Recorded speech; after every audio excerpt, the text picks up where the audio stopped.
Let me start by saying my knowledge of Venezuela scales to how much I care about Venezuela, which is very little.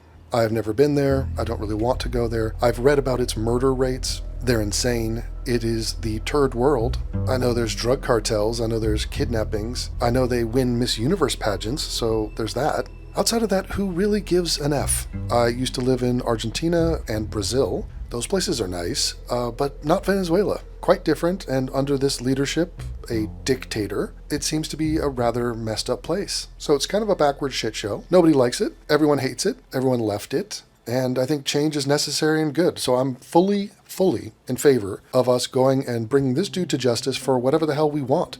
And yes, we'll take the oil. Thank you very much. By the way, they took the oil back from us. From our companies, from all the deals, the contracts that were already there. So don't talk about legality here. Oil is important. Oil is worth it. This is ours now. And by the way, it doesn't just happen just because. You have to invest in infrastructure and it costs billions of dollars. And our oil companies will take that risk and make that investment so long as they reap the rewards. And so this is our milkshake now. And everyone else can screech and seethe about it. But until the wind turbines go berserk and start powering the world, I think oil is rather important. So to the question of why do we think we can get away with this, it's because fuck you, that's why. The bald eagle, the symbol of America. I am bald because I am so damn patriotic. Will Byers' gay speech in Stranger Things lasted longer than the operation to remove Maduro from power in Venezuela. And I don't know, I keep seeing these pictures of him in these glasses. It looks like Saddam Hussein doing some virtual reality game. Oh, and Saddam is going to be brought up again because all of the regressive spurgs cannot resist bringing up Saddam and Iraq because it's their personality. Their personality is, I don't like our war in Iraq. Okay, guys. 2004 called, and it wants its lame talking point back. The thing that bugs me about the bald eagle is that it's not remotely bald. And you can quote me on that. They call it bald because I guess from afar it looks like it has white hair up there, and so it appears to not have hair. It's all a lie. It's a psyop. There is no such thing as the bald eagle. We learned a few things during this raid, during this police action, backed by our military, and it was, when they talk about shock and awe, they're not kidding. These guys, this military-industrial complex, have not stopped advancing, practicing, staying on the ready. We've invested billions, trillions, and it shows. And so what they did is massively impressive. And it is kind of a wake-up call and sort of interesting to remember, oh, that's right, we won all the wars. Oh, that's right, we do have the greatest military in human history. And also, sometimes, we have the will to use it. So for all the pussies out there, the Dave Smith, comic Dave Smith, well, we're afraid of war, America first, all that bullshit. We have a responsibility. Okay, you don't become a global superpower and then just sit on your thumbs because we have a bunch of soft men who fear confrontation. Okay, you people are pussified losers, and we will be flexing the might of the military from time to time. No more distractions. No more electric tanks. No more gender confusion. No more climate change worship. We are laser focused on our mission of warfighting. We will measure our success not only by the battles we win, but also by the wars we end, and perhaps most importantly, the wars we never get into. It's called peace through strength. You look into the eyes of these young Americans who are giving up the best years of their life in a uniform to serve their nation. They are incredible. Through our power and might, we will lead the world to peace. Our friends will respect us, our enemies will fear us, and the whole world will admire the unrivaled greatness of the United States military.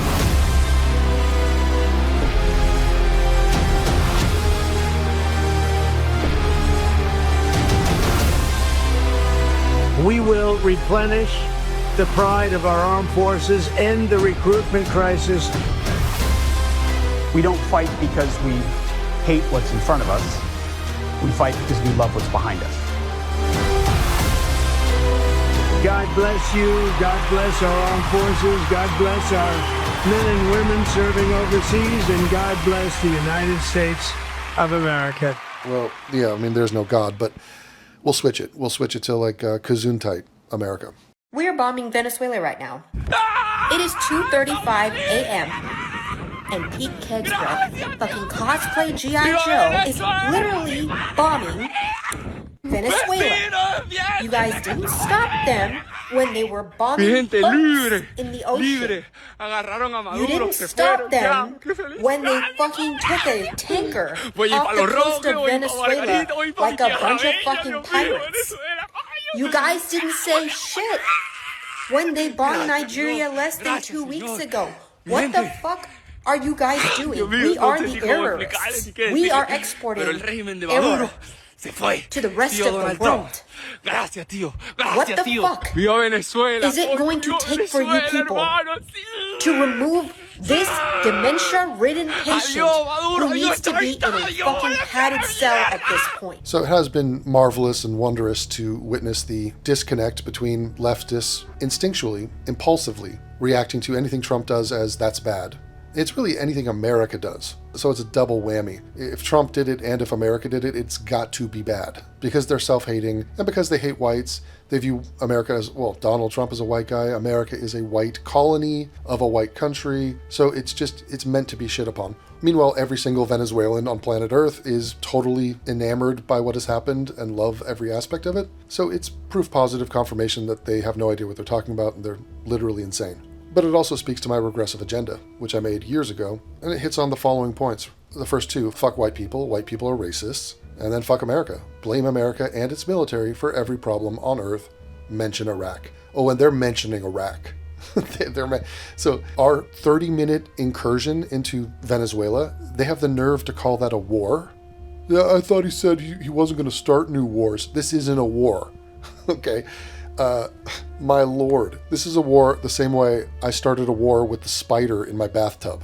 Okay, it's one-sided, it is an ass-kicking, it is not remotely a war, you dumb fuck. And then down here we have fight against bullies. If there are none, pretend that there are. This will help you process your resentment towards all those mean kids who bullied you. Fight for the Ewoks, not the stormtroopers. So they love the underdog story. And in fact, the reference to the Ewoks is not accidental. The Star Wars franchise, the trilogy, and everything that came afterwards, it leans upon, heavily, the idea that you are part of the rebellion. You are fighting a great evil, therefore you are righteous, you are meaningful, you are noble, and you should feel impassioned by that. I walked outside, and in the alleyway, I saw this flag. Someone literally has this flag. This is propaganda in Los Angeles. You know, I'm sure you've seen iterations of this. Let's analyze. It is a picture of Princess Leia, and it says, "We are the resistance." So this is a framing of how they envision their role in their life. It gives them purpose. They are a part of something bigger than themselves. And that thing is their own self-delusion. So they need a bad guy, they need a villain. What are we resisting against? And so they have Trump here. They say, love Trump's hate, which is asinine and trite. It literally doesn't. And what are you talking about? You love, make love, not war, man. Like, it's just the same hokey bullshit that we've always heard. It's in multiple colors, not quite a rainbow, but a little gay coded. So like, we'll use the power of sucking cock to defeat you, Trump. And then Princess Leia has the facial makeup of David Bowie, who is ambiguously gay, but not. And just randomly, well, he made a song called Rebel Rebel, I guess. Yeah, and Billy Idol had a song called Rebel Yell, and he used the Confederate flag. Why isn't that featured here? Oh no, because we love the blacks. Okay, we are resisting. It's a rebel without a cause. It's a resistance without a point. It's a lie. I also find it interesting. It's actually very apropos that they would pick Princess Leia. They don't pick Han Solo, who is a working class smuggler, who was not entitled. He was not born with a silver spoon. No, they pick the richest, privileged, literal princess. Okay, a royal member. She is a member of the royal family of Alderaan. She lives in luxury. She doesn't understand what people are dealing with all across the universe. She lives in a freaking castle. But wait a minute, she's noble and righteous, and she's part of the resistance. Help me, Obi-Wan Kenobi. You're our only hope. And why is that so fitting? Well, it's because most people who sign up for this ideology, they're not oppressed, they don't suffer, they live in one of the best countries on earth, they live in suburbs. This is all make-believe. So yes, you very much are like some random princess bitch throwing some makeup on her face and pretending that she's punk rock and she's part of a resistance. You're a joke. In other words, you're a joke. I've mentioned before that the Young Turks have actual merchandise that they sell on their site in which they've replaced the characters of Star Wars with their own faces, and they say, "We are the resistance. We're the rebels." Well, you know, I always thought the stormtroopers were cool. I think I'm just on the side of the Empire. If you are the Resistance, I'm the Empire. Okay, I'm Boba Fett, to be more specific. I'm independent, but I work alongside the Empire. Because let me rock your world, you're wrong. You're on the wrong side of this, on everything. And just because one group is more powerful doesn't make them wrong.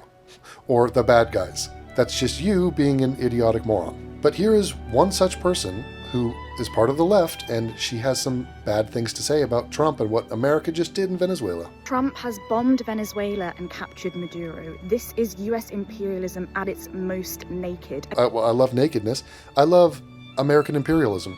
Yes, you used that word as if it was a bad thing. I love it. And it is a criminal act of aggression. We stand unconditionally with Venezuela against the US.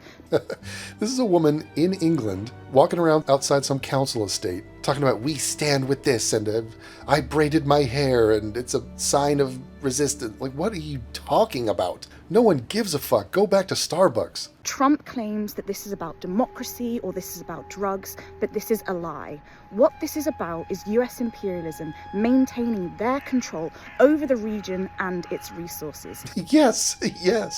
First of all, it could be all the things. So one of the games they like to play is, oh, here's the real reason you guys did this. It's not what you're telling me. No, I'm smarter than that. It's not about the drugs or the crimes the guy committed or his affiliation with the drug cartel no, it's about the oil. Trump says it's about the oil. Trump says it's about controlling the Western Hemisphere. They got up there in that press conference. It was insane. The guy's like, we are here to dominate the Western Hemisphere. The Secretary of not Defense, the Secretary of War said that.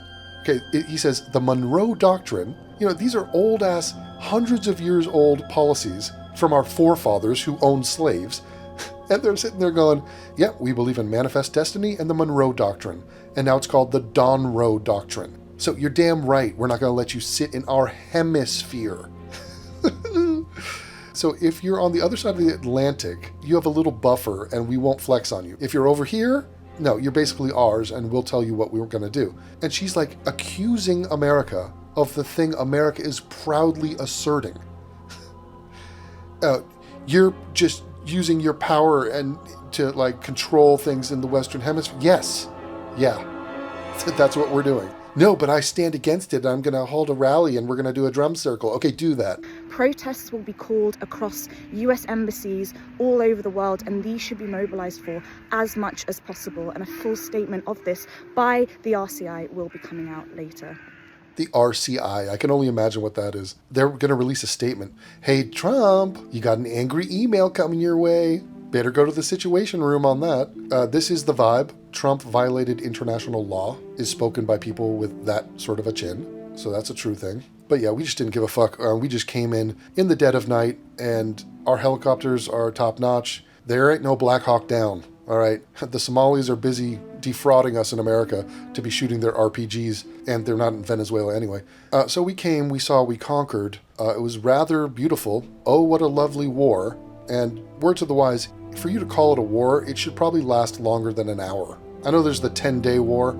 There's no 10-minute war.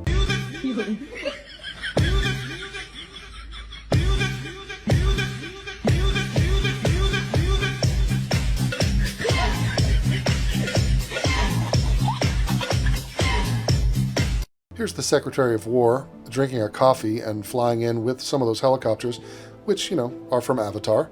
And we have indistinguishable Hispanic noises, which is how I categorize every time I travel to South America. That is my experience.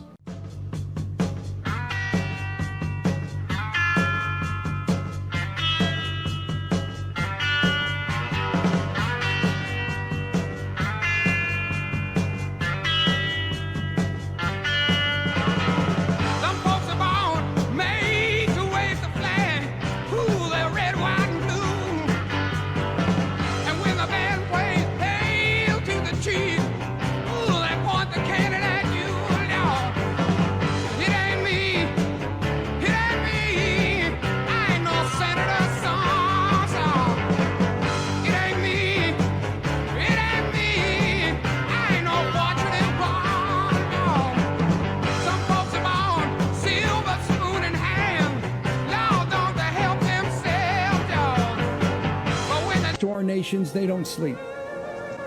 They're watching our every move.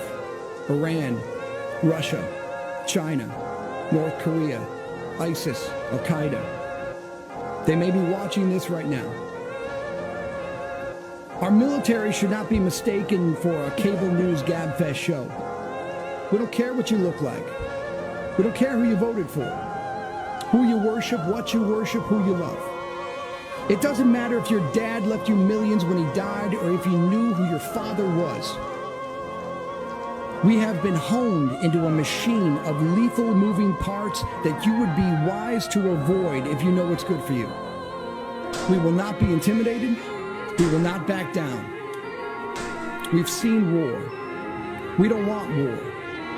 But if you want war with the United States of America, there's one thing I can promise you, so help me God. Someone else will raise your sons and daughters.